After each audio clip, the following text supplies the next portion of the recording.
Just checking that I'm live.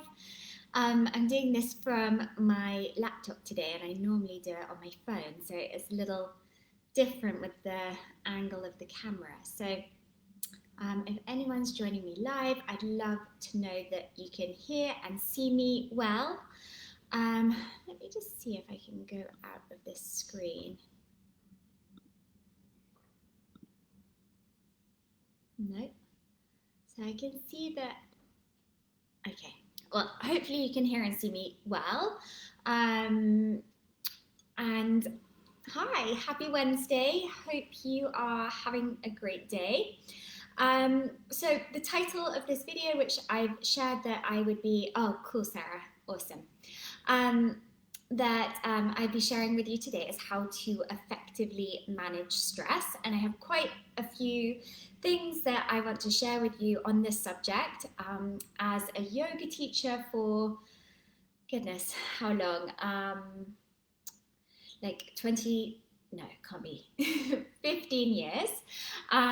So 15 years of practicing yoga, teaching yoga. This is obviously something that I help a lot of my clients manage, is how to manage stress. So it's a subject which I'm passionate about, and it's a subject that I think we all need help with. So you'll have seen from the title that I gave this video was how to manage stress even if you're homeschooling. But feel free to switch out the even if you're homeschooling to whatever may be your most triggering, your most stressful situation. So many of the clients who I work with, they're working corporate jobs and they're stressed about work. So that's obviously something that a lot of people can relate to. As a mum myself, and knowing that many mums are struggling at the moment, well, I mean, in general, normally other times as well, but particularly with homeschooling, I thought that would relate. But truly, just switch the title. So, how to manage stress, even, and then whatever it is that is stressful to you. Because the thing is, we are never going to live without stress.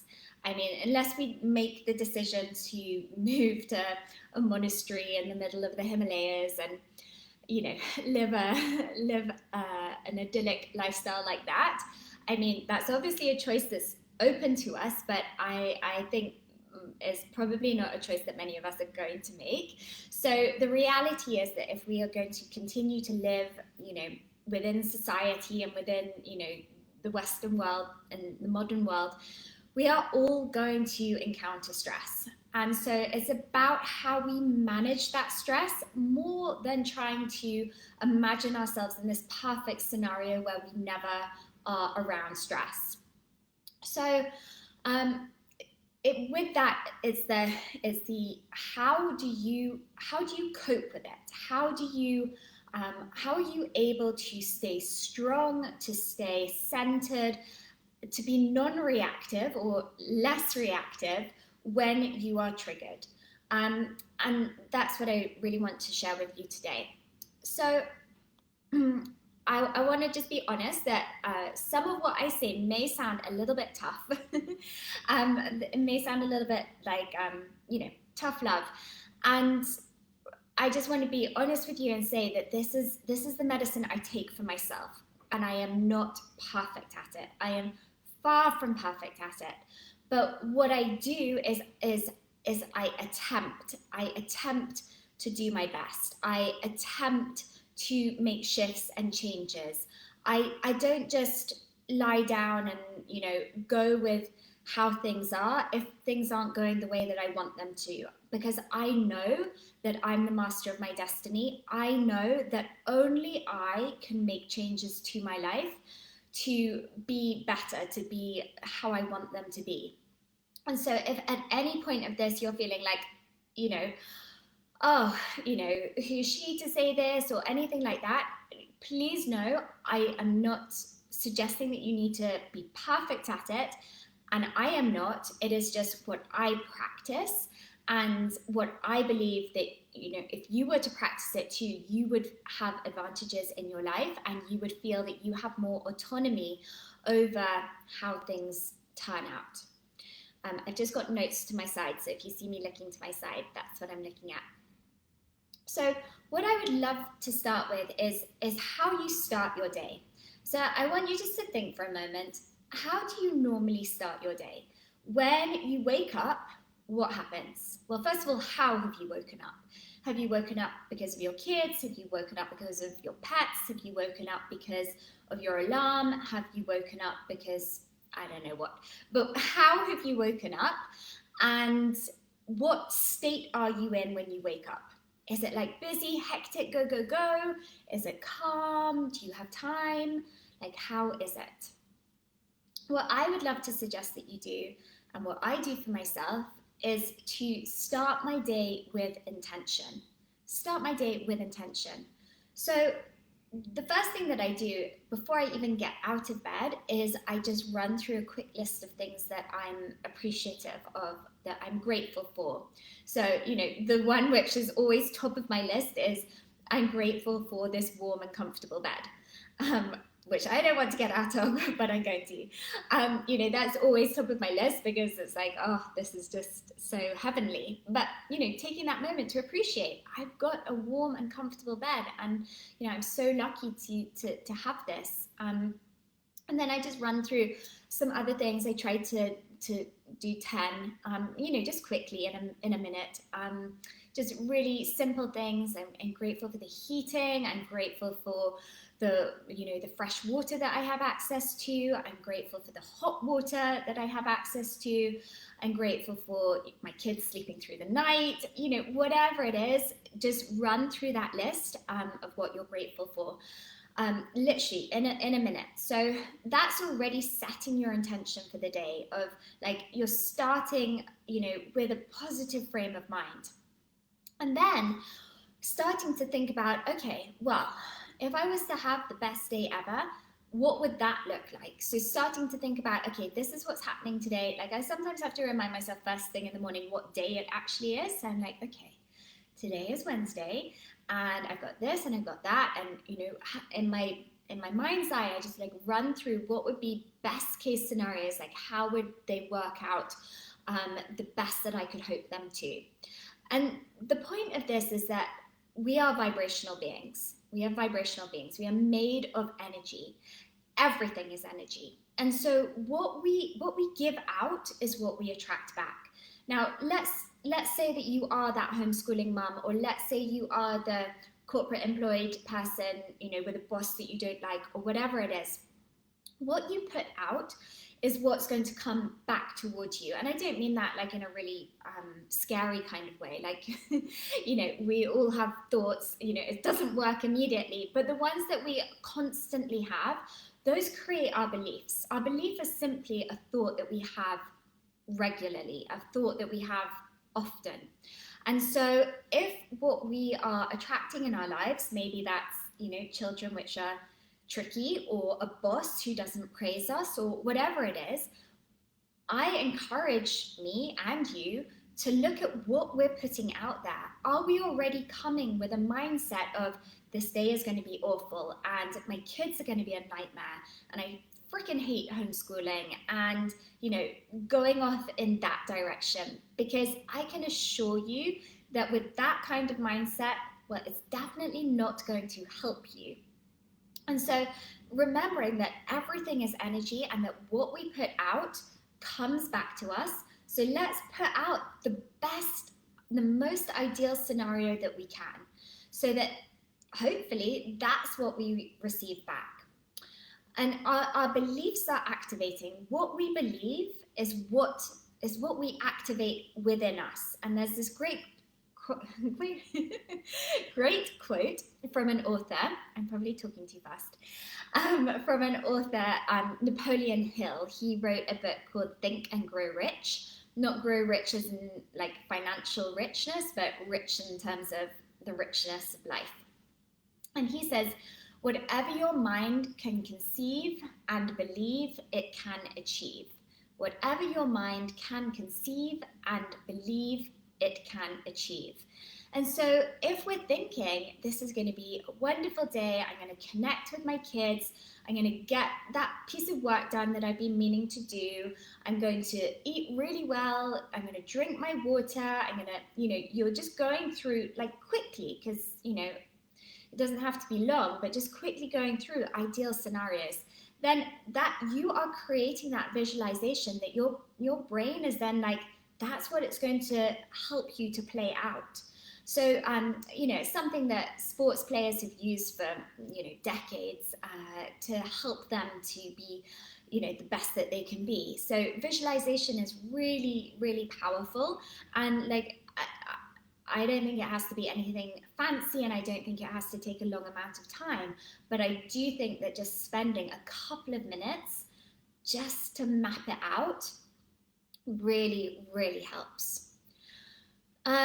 So moving on from that, thinking about, what do you choose to believe? What do you choose to believe?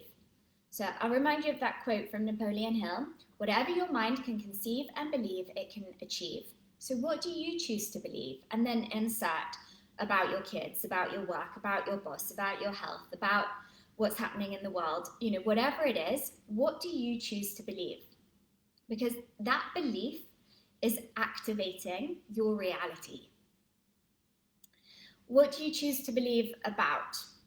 Just whatever may, be showing up in your life right now in areas that it's not really going exactly how you'd like it to go. What are you choosing to believe? So changing our thoughts is crucial. Changing our thoughts is crucial. Guys probably knew that it was gonna, at least start at mindset, if not be all about mindset. So there are a few things that we can actually control. We cannot control outside circumstances. We cannot control the economy. We cannot control, we can't control many things.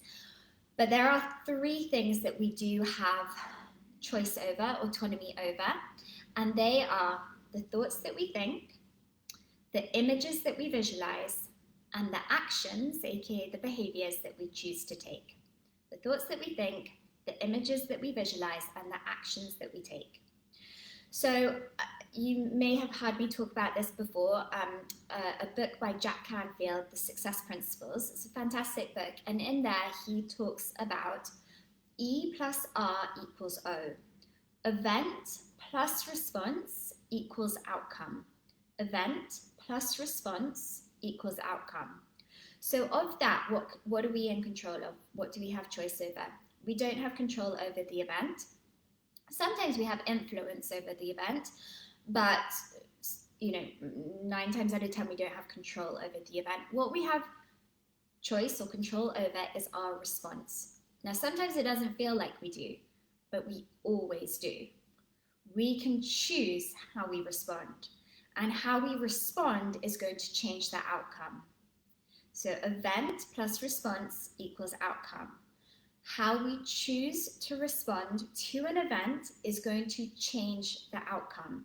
Maybe not literally, but how we feel about it, or how other people in our lives react to the situation or to us, or, so, I mean, this is such a simple example, and I used it in the goal setting video at the beginning of this month, but it's just an easy example that we can all relate to.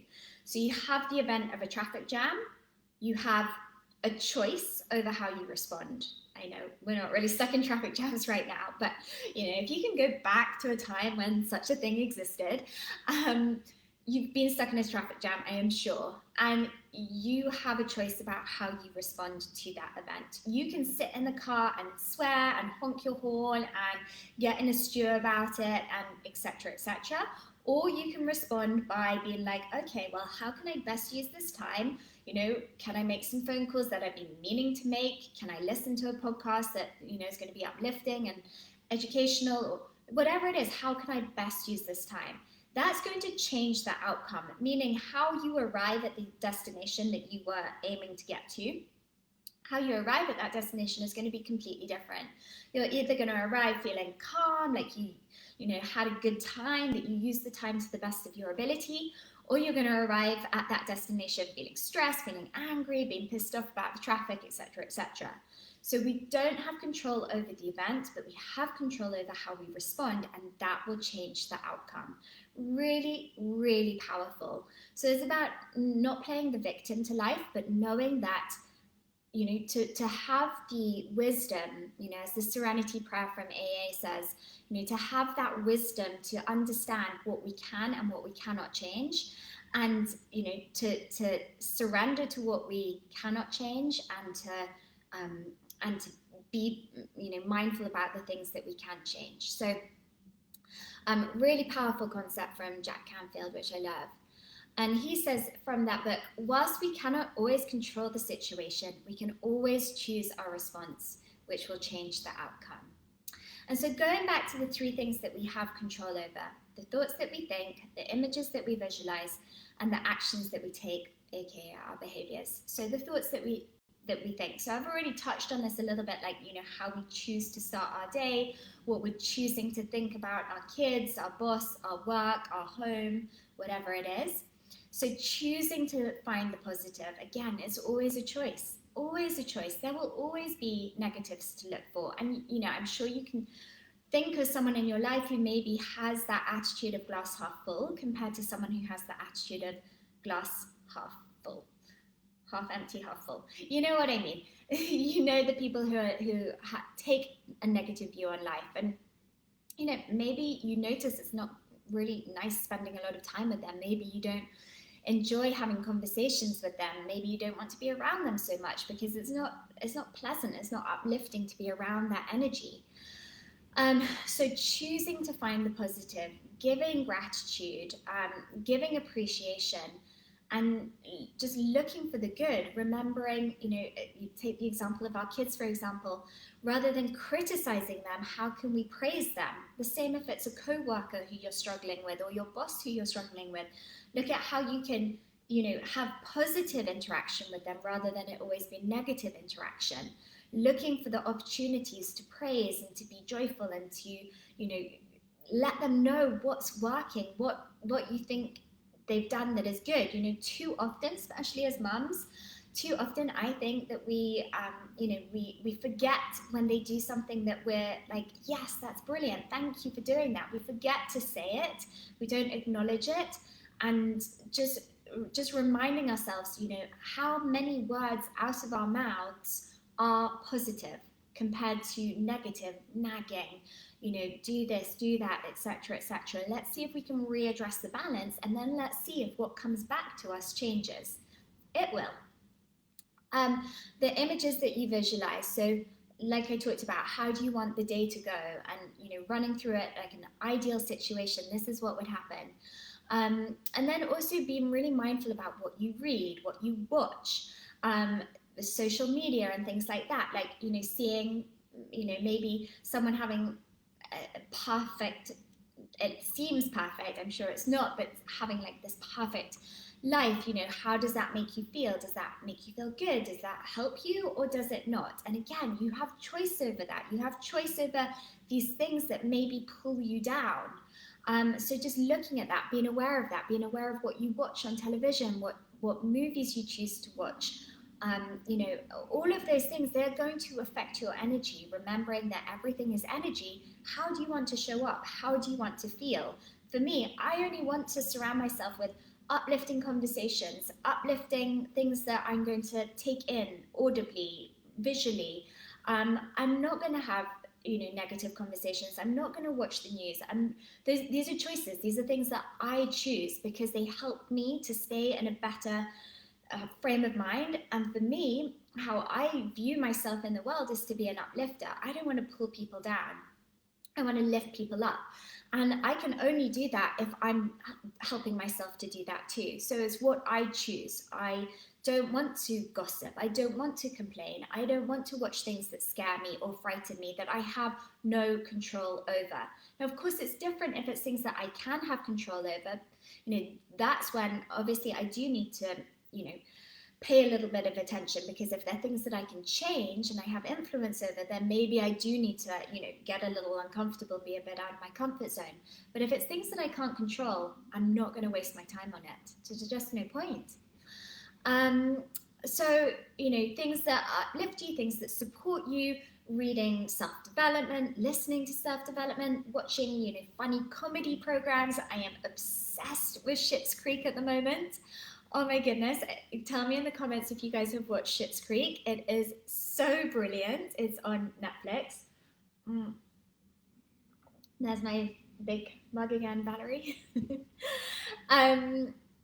So yeah, just really focusing on putting good things in your brain. And, going back to mums, how are you listening to things that help support you in your parenting? Are you listening to like positive parenting tips and things like that, things which are going to help you to then change the situation that you're in? Oh, you loved it. Yes, so good. Okay, then thirdly, so again, just going back to what we can control, our thoughts, what we visualize, what we see, and the actions that we take, our behaviors. So again, like look at what you're doing with the, if you can think of the thing that's like giving you the most stress, whether it's homeschooling or whether it's your job, whether it's your financial situation, whatever it is, the thing that's giving you the most stress, look at what are you saying about it? Are you constantly complaining? Are you, because the thing about complaining is that we most often complain to people who can do nothing about it. So we complain about our partner to our work colleague, and we complain about our work partner to, you know what I mean? We complain about our work colleague to our partner. So looking at that, again, like, is this, everything is energy. Is this a useful use of my energy? Is complaining about this going to change anything? And I'm not saying, of course, sometimes you need to have an outlet. Of course, sometimes you need to have someone safe and objective who you can just, offload some thoughts onto. Of course, I'm not saying that. I'm just saying, sitting and complaining or bitching or gossiping, things like that. One of my favorite quotes from Abraham Hicks, and it was really a game changer when I understood it. We need to be in the energy of the solution, not the energy of the problem. We need to be in the energy of the solution, not the energy of the problem. So complaining, for example, we are still in the energy of the problem. We're not in the energy of the solution. So how are we going to bring about the solution when we're down here in the energy of the problem? So we need to move out of the problem, not complain, not like fuss, not worry about it, not allow it to like pull us down, stress us out. Like go back to, okay, what would happen in the most ideal situation? Like start to visualize, start to dream, start to journal, start to, just move more creatively around the subject rather than like stay stuck in that subject. Because if you keep saying it over and over again, I'm in financial crisis, my kids are a nightmare, my work is impossible, or whatever it is, you're going to stay in that cycle. You need to move into the energy of the solution to then attract that solution into your life. What else to say about this? So another quote from that book by Napoleon Hill: deliberately seek the company of people who influence you to think and act deliberately on building the life that you desire. I'll say it again. So this is a quote from Napoleon Hill. Deliberately seek the company of people who influence you to think and act deliberately on building the life that you desire. So again, just looking at who you're spending your time with in conversation, who your group are. And sometimes, and this was a really scary thing for me when I was in my early 20s, was like sometimes letting go of friendships that no longer serve you. Sometimes we have friends and actually we realize, it doesn't make me feel good spending time with them anymore. And we just, we get kind of caught up into thinking, well, they're my friend, I can't not have them as my friend. But that's not true. Not everything's supposed to last forever. In fact, nothing lasts forever. So allow things to go through seasons. And if the people who you're spending time with and in conversation with aren't supporting you and aren't making you feel good, well, maybe it's time to make some changes. And I know that's hard. I know that that's not easy. So just thinking about your actions, your behaviors, and knowing that you have control, you have influence over those. So I love this quote from the Upanishads, which is an ancient Vedic text. What's your thoughts, they become your words. What's your words, they become actions. What's your actions, they become habits. What's your habits, they become character. What's your character, for it becomes your destiny. I think that's an incredibly powerful and wise quote. So just remembering, like, it all starts at the level of thought and what we're choosing to think.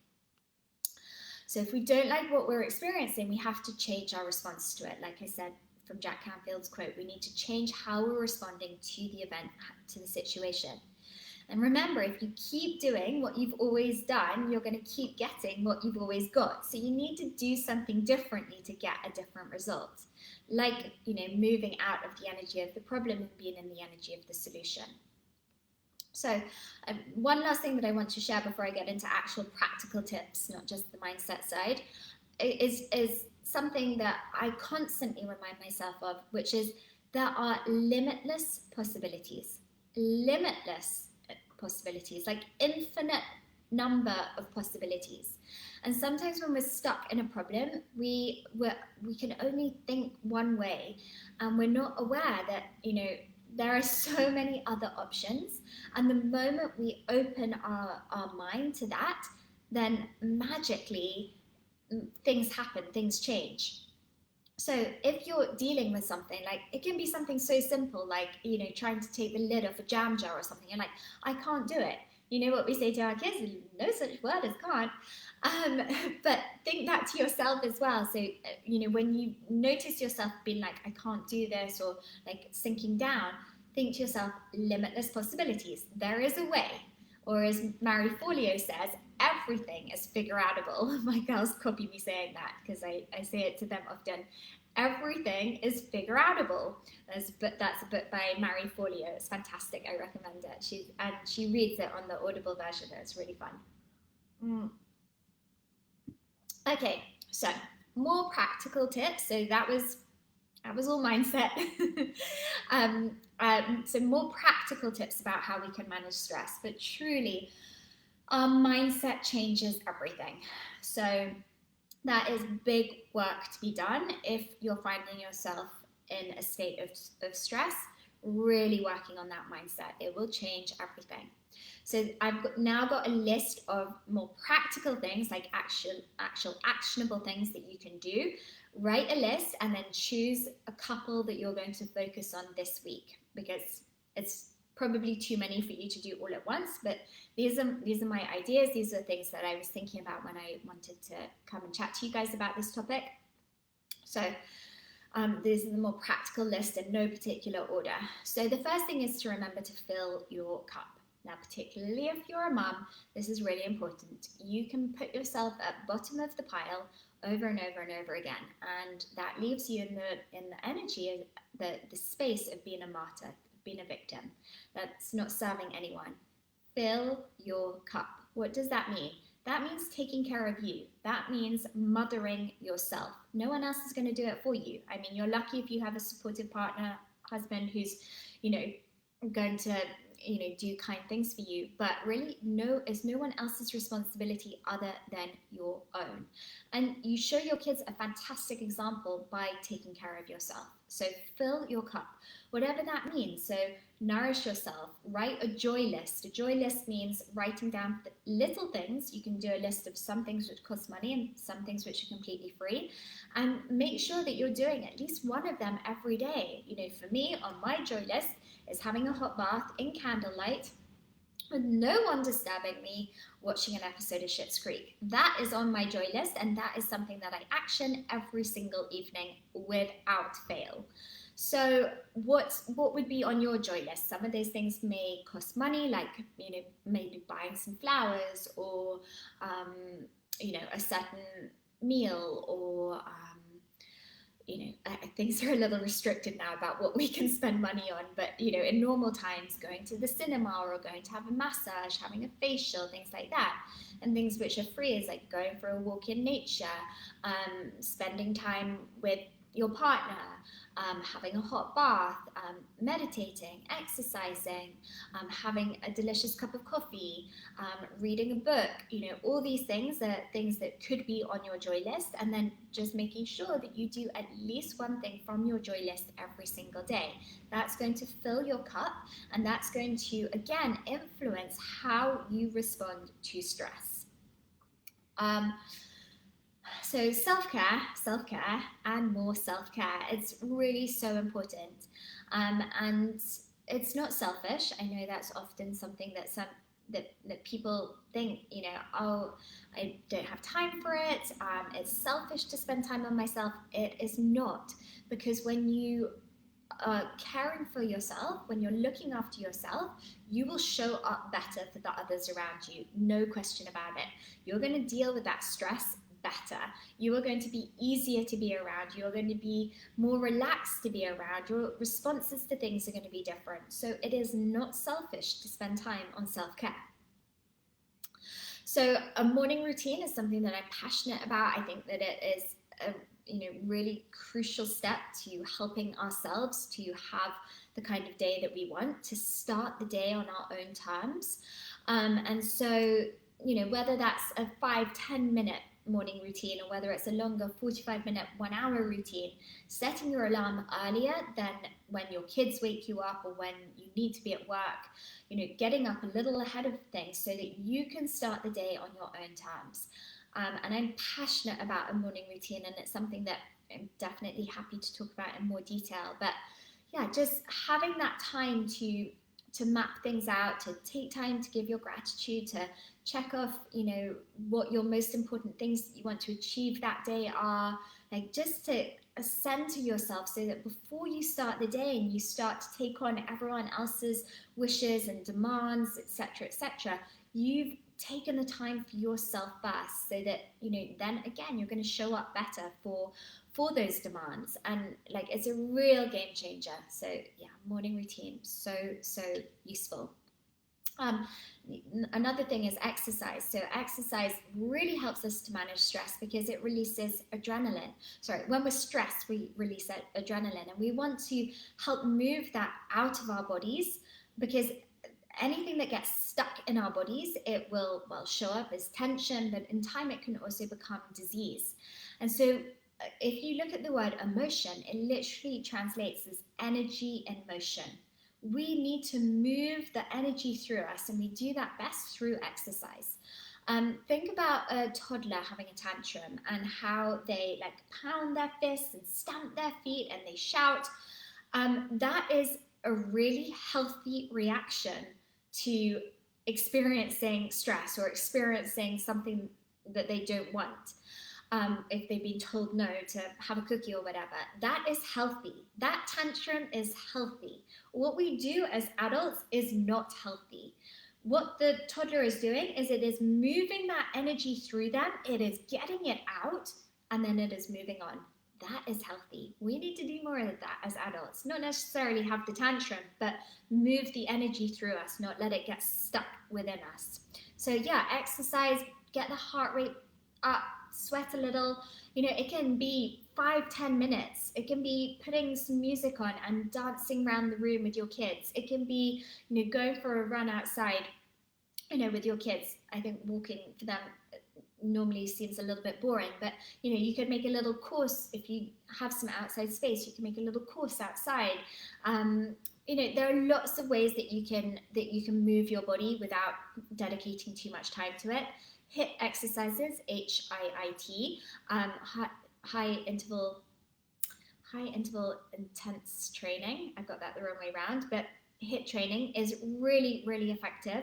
You can just do 10 minutes. It will get your heart rate up. It will help you to release some stress that you've got stored up in your body. It will help you to lose weight. It will help you tone.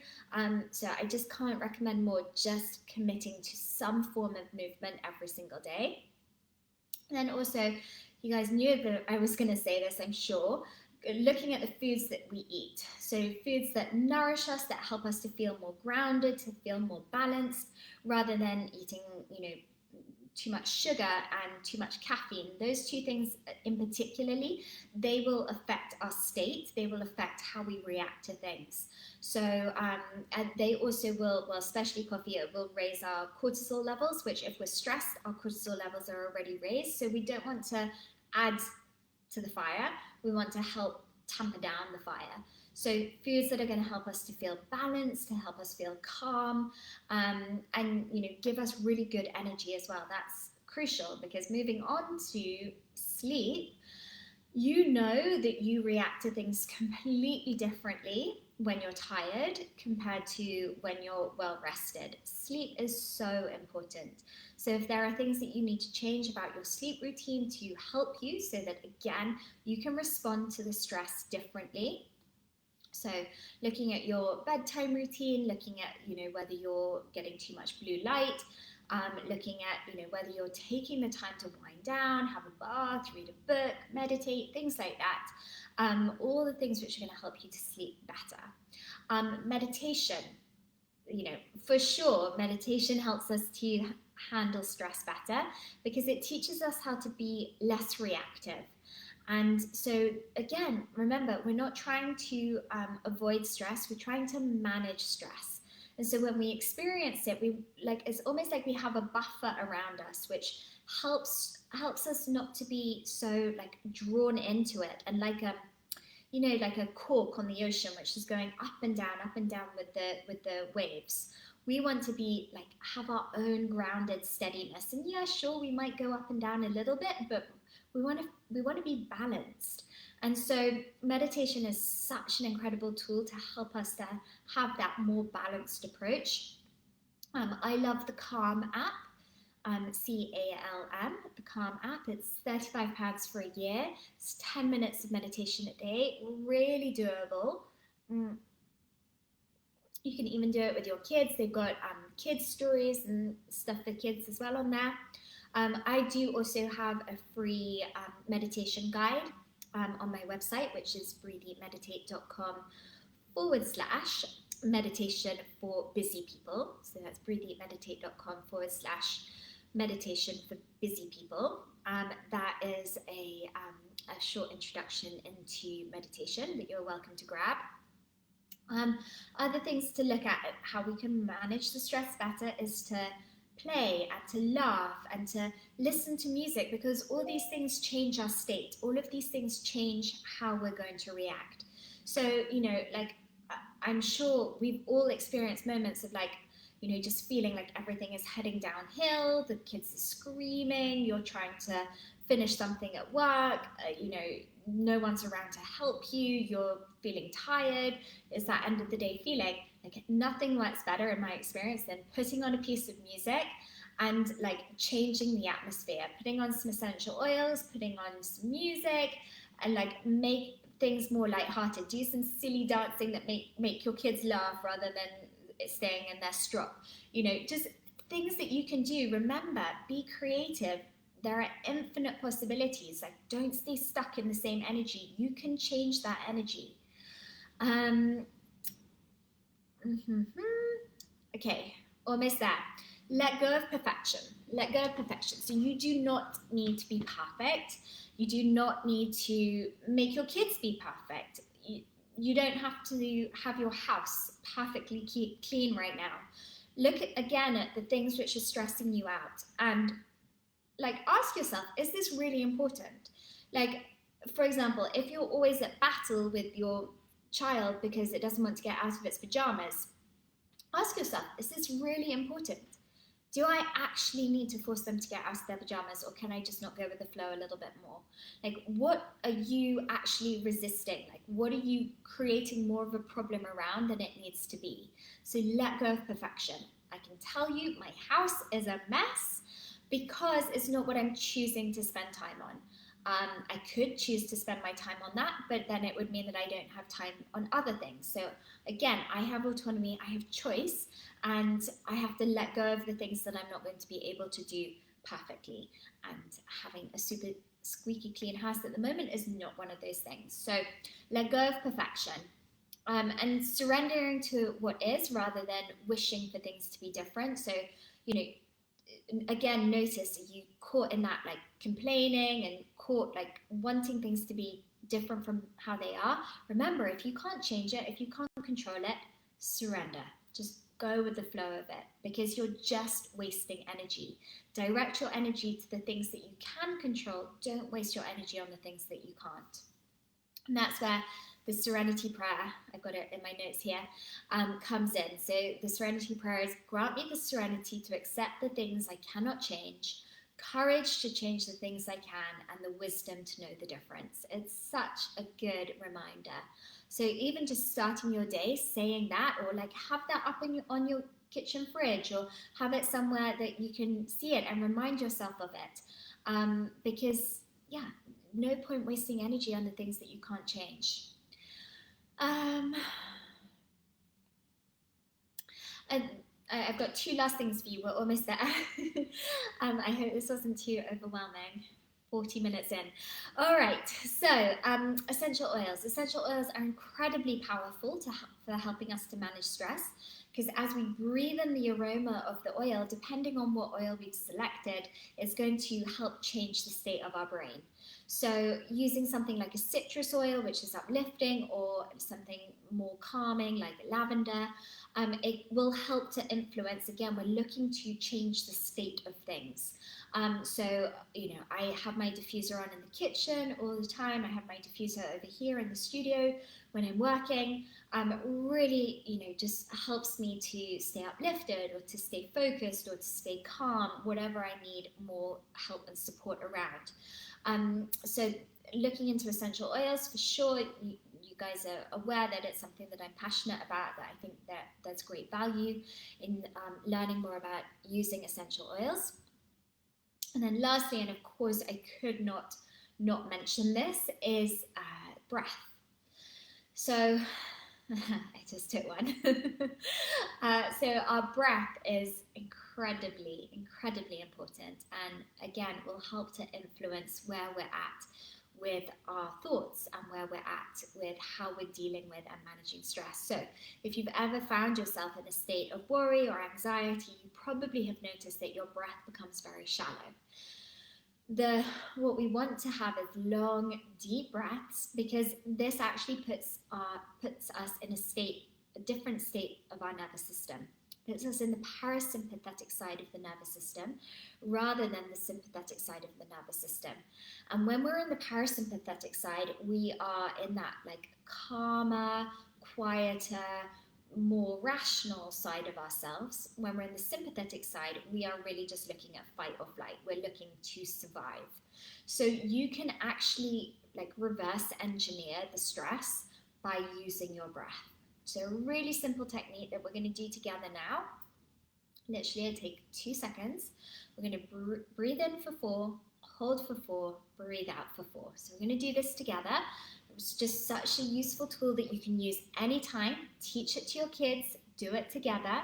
So let's breathe in for a count of 4. Breathe in, 2, 3, 4. Hold, 2, 3, 4. Breathe out through the mouth, 2, 3, 4. Breathe in, 2, 3, 4. Hold, 2, 3, 4. Breathe out, 2, 3, 4. One more time. Breathe in, hold, breathe out.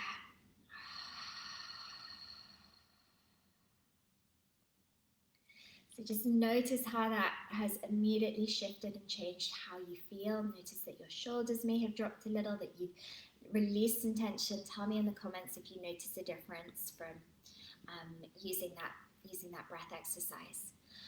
And lastly, I want to finish by saying that sometimes things suck. Like truly, sometimes things suck. So I'm not trying to like paint a false positivity on anything, but I am, wanting us to know that we have ownership and that we can influence how things turn out. But sometimes, things do suck. and that's just part of life as well.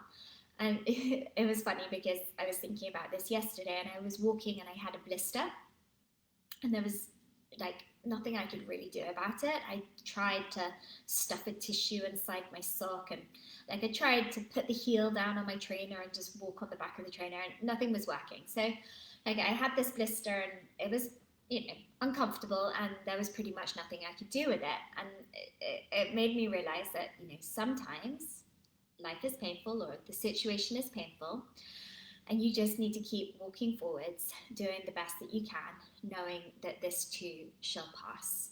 Nothing lasts forever. And even if you are going through a situation which is causing you pain, discomfort, stress, and, you know, if truly after everything that I've just said, if there is nothing that you can do about it, nothing that could make it any better, then just know that this too shall pass. So I hope that that was useful. I'd love to hear in the comments.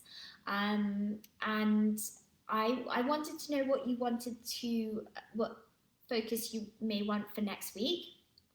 So I was going to suggest 2 topics and see from the comments which is the preference. So one is a morning routine. So I just mentioned how I love having a morning routine, how I think that it's really, really helpful.